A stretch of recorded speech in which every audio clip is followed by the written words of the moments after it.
Okay, I'm in Chester, Pennsylvania, which is 15 miles south of Philadelphia.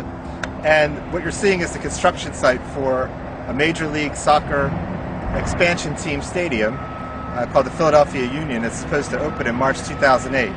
The stadium costs about $115 million. $47 million comes from the state of Pennsylvania. $30 million comes from a county bond. And I guess what's interesting about this soccer stadium is that it's located in what's called a Keystone Opportunity Zone, or KOZ, which is a tax abatement zone for incentives for developers for abandoned, unused, or underutilized land in distressed areas within the state of Pennsylvania. So there are certain incentives for developers to build on these spots. First of all, they pay no municipal, school district, or county taxes for businesses that locate there or developers that build on these spots. And they they pay no taxes on earned income or net profits or sales or wages or even any payroll taxes until the year 2014. So what is the purpose of these KOZs? Well, the first thing is job creation, and the second is economic development that is meant to spill over into distressed communities. That first KOZ is, if you zoom back over here, is this power plant, which was built in the early 1900s and has since been converted using KOZ development money into an office building. And the KOZs, again, are supposed to spill over economic development into the community, which I'll show you in a minute. So this project, I'm working with a group called the Delco Alliance for Justice, which is a community-based organization that's done a lot of work in Chester over the years. And their question is, what is the likelihood of this spillover benefits for Chester City? And if not necessarily benefits, what are the costs? Okay. This town are all on the waterfront. Delaware River's on the other side of this. There's the bridge to Commodore Barry that goes to New Jersey. And the two big KOZ zones, first one is the soccer stadium and this office building I just showed you, and the second is Harrah's Casino and Racetrack. Go. Okay, to my right is Harrah's Casino and Racetrack, which is built on the second KOZ zone, which has, again, all the development incentives. It was built and opened in 2007. There's 100,000 square feet of gaming floors. During the construction period alone, Harrah's saved $8 million in taxes that would otherwise have been paid if it was not in a tax abatement zone. Now, this is on the site of what used to be called Sun Ship Building Company, and it was the largest employer in Chester during the Second World War, employed up to 10,000 people building ships for supplies going to Europe.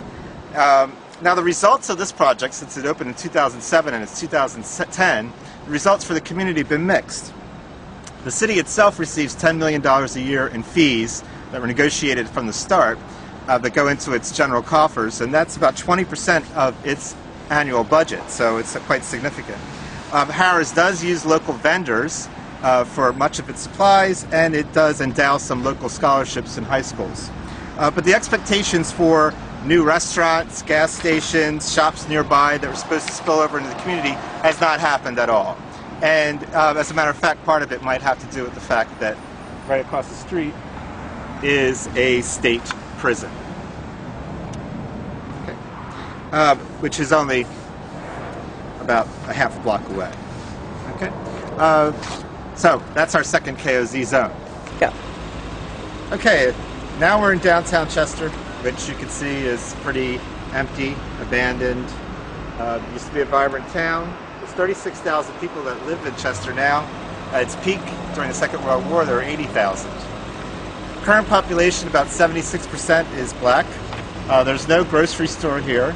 Poverty rates are the highest in Pennsylvania, as are its crime rates, are highest per capita in this state. Now, the interesting thing, I suppose, in relation to the KOZs is this. In order to get a KOZ designation, in order to be eligible, a distressed area has to meet certain criteria. It has to be 20%, at minimum, 20% abandoned, 20% of the population has to be below the poverty level, and at least 20% population decline over the past 30 years. So you can see that Chester certainly meets those criteria more than enough. But the other odd relationship between the KOZs and downtown is that there's no requirements for those developments that we just saw, the casino, the stadium, and others that have been built, to address any of the social problems, any of the economic problems that allowed for those tax abatements to come in the first place. So, on the one hand, you have the criteria that in order to receive these benefits, but on the other, there's no performance standards, there's no requirements, there's no reportings of the companies that move into those zones to actually have to do anything to address those levels of poverty, etc. So, in my analysis and what I'm doing for the Delco Alliance of Justice, I'm emphasizing 2 points. The first one is the kind of economic development that's happening on the riverfront are actually the worst kind of development for getting a downtown to come back. Casinos and soccer stadiums, literature shows, are typically the least likely to produce any kind of economic benefit, spillover effect into a community. And that's the report I'm working on. The second point that I'm trying to make in this report is that there's actually a negative consequence to all this waterfront development, because the waterfront is separated from this ghetto district that we're standing in by a swath of abandoned buildings that have been cleared, and it's turning into basically overgrown, strewn lots, and there's no real plan for that right now, and a large dividing road called Route 291. So the developments are island-like. They're separate, they're city within cities, and city within the city of Chester. And so you have this area in which the ghetto sits in contradistinction to the 2 areas that are being developed right now, and the intended users of those spaces are visitors, tourists, sports fans, and for the higher-end residential buildings that are supposed to be there eventually, middle and upper-class residents.